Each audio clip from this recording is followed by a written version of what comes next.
One of the loudest fears today is that artificial intelligence will replace human creativity.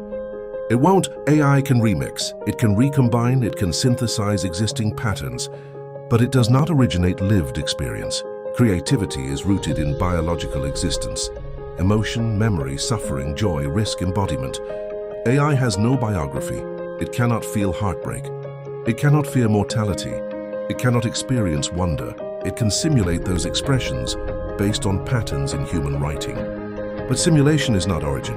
When AI generates art, it reorganizes existing aesthetic patterns. When AI writes music, it recombines known structures. When AI drafts text, it predicts stylistic continuations. Human creativity, however, emerges from consciousness interacting with reality. That interaction cannot be automated. AI will assist creators. It will accelerate ideation. It will refine drafts. It will test variations. But the spark, the directional choice, remains human.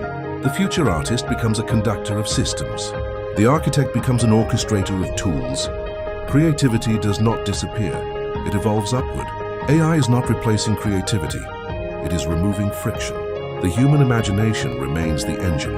This is EPAI-07 in the AI series.